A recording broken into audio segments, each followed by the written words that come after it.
Bismillahirrahmanirrahim. Assalamualaikum warahmatullahi wabarakatuh. Alhamdulillah wa syukrulillah wassalatu wassalamu ala rasulillah. Asyhadu an la ilaha illallah wahdahu la syarikalah wa asyhadu anna Muhammadan abduhu wa rasuluhu amma ba'd. Rabbi syrahli sadri wa yassirli amri wahlul 'uqdatam min lisani yafqahu qawli. Amin ya rabbal alamin.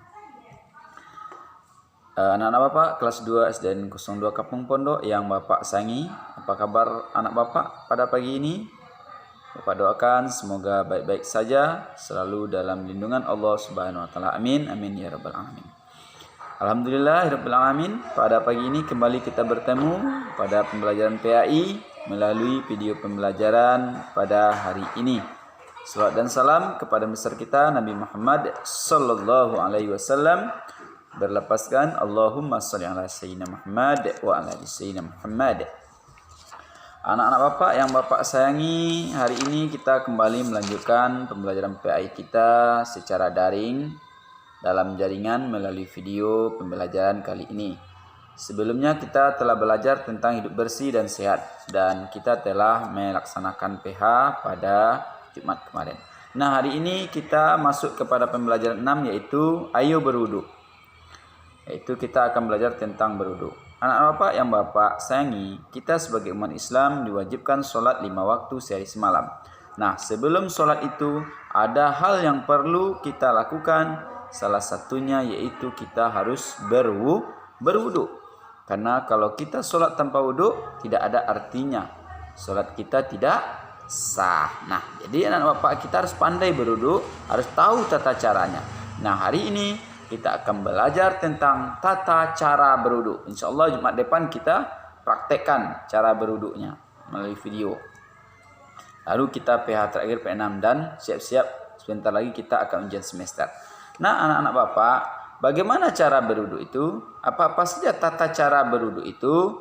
Dalam buku paket PAI kelas 2 dituliskan, dipaparkan, ada hal-hal yang perlu kita lakukan saat melaksanakan wudu. Pertama, syarat wudu. Nah, kita harus sebelum berwudu kita juga harus mengetahui terlebih dulu apa-apa saja syarat wudu itu. Pertama, beragama Islam. Seperti kita agama Islam, makanya kita harus berwudu. Mumayyiz, itu syarat wudu. Apa itu mumayyiz? Orang yang sudah dapat membedakan perbuatan benar dan salah. Nah, itu yang katakan mumayyiz ya anak Bapak. Kalau anak-anak Bapak itu sudah mumayyiz namanya. Karena sudah bisa membedakan kanan, kiri, mana yang baik, mana yang buruk. Nah, itu sudah mumayyiz. Tapi siapa contoh yang belum mumayyiz? Itu contoh adik-adik anak-anak Bapak yang masih bayi. Itu belum jelas mana yang baik dan buruk. Belum bisa dia membedakan. Yang ketiga, syarat wudu itu tidak berhadas besar. Jadi kalau kita berhadas besar, kita harus mandi dulu baru berwudu. Tidak cukup dengan berwudu saja.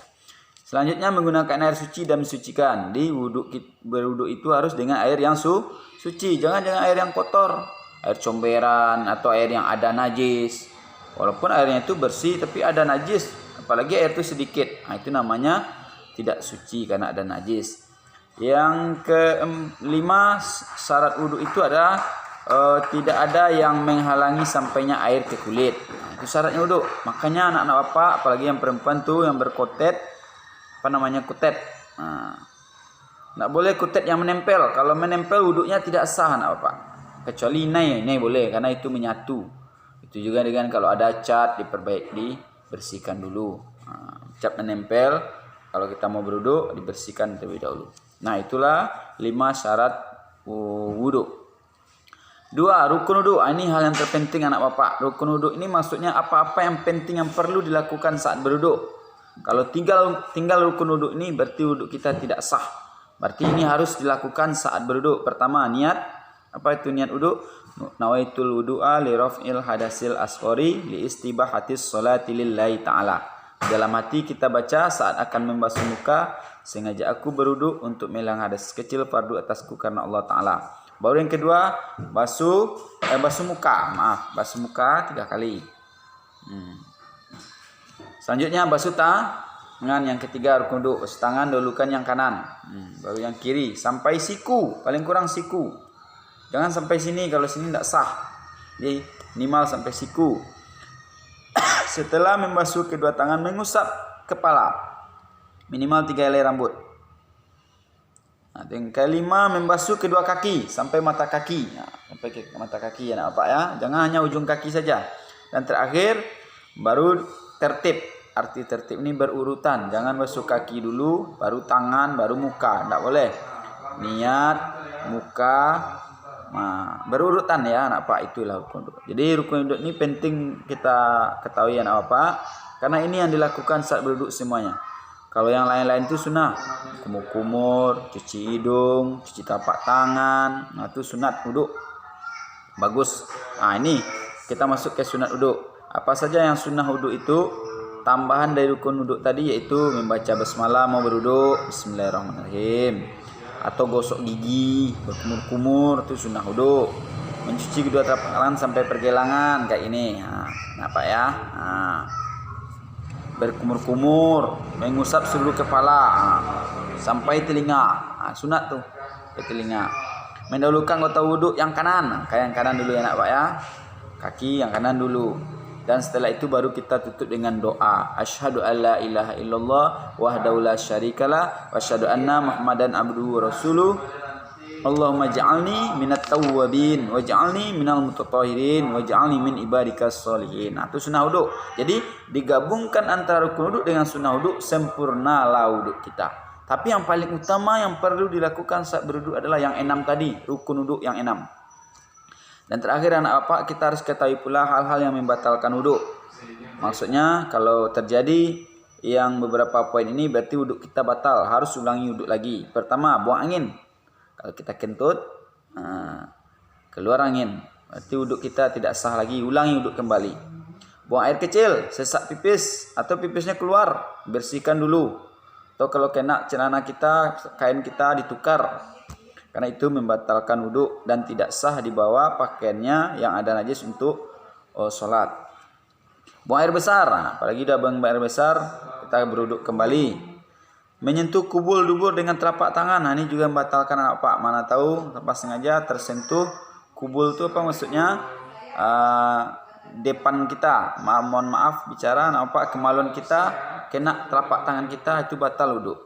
Atau kena dubur pantat kita, maaf anak apa, pantat kita kena telapak tangan, ulangi wuduk lagi, karena itu membatalkan wuduk. Dan tidur, apalagi tidurnya itu udah guling-guling, itu kecuali duduk tenang, itu tidak membatalkan. Tapi tidurnya udah bolak-balik, udah apalagi udah lama, itu batal wuduknya.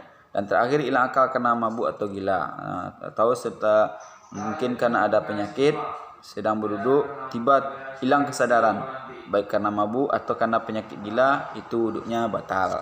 Nah anak bapak, itulah tata cara berwuduk yang perlu kita ketahui secara teorinya. Prakteknya insyaallah Jumat depan kita praktekkan. Bapak akan contohkan videonya bagaimana cara berwuduk itu yang baik. Kita gabungkan antara rukun wuduk dan sunnah wuduk. Itulah yang namanya wuduk yang sempurna. Anak bapak yang pak sangi, karena wuduk ini penting, karena sebelum sholat kita harus berwuduk. Sholat 5 waktu sehari semalam, minimal kita harus berwuduk 5 kali sehari semalam.